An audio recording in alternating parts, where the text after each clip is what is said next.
ունի գրքի հենց ոճի հետ, գիրքը իրական դասական շարադրանքով է գրված։ Հիմնականում փորձել ենք նաև խուսափել ժամանակակից հնարքները պատմություն պատմելու։ Մենք գիտենք այսօր արհեստական բանականությունն է զարգացած, ալգորիթմերը բոլորիս շատ հայտնի են, ինչպես պատմել պատմություն, որպեսզի այն լինի գրավիչ։ Այս գործի մեջ միտում կար այդ ամեն ինչից հրաժարվել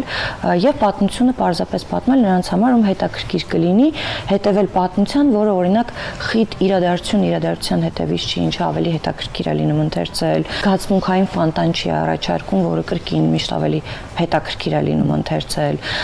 այլ դանդաղ կարևոր իմաստներ իրար կողքից դանդաղ ընթացքը։ Եվ ըստ այդմ մտածում ենք գրքի ձևավորումը ինչպես անել։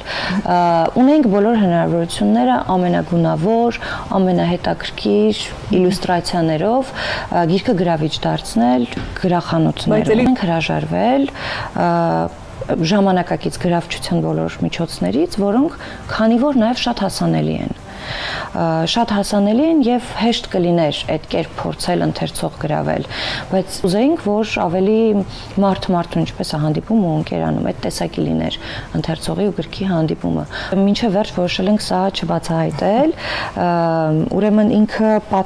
պատկերա, որը որ վերցրել ենք միջնադարյան դասական արվեստի գործերից մեկից, հողում ենք անում այդ գործին։ Եվ որpիսի պատկերը թե ինչ պատկերա տեսանելի լինի,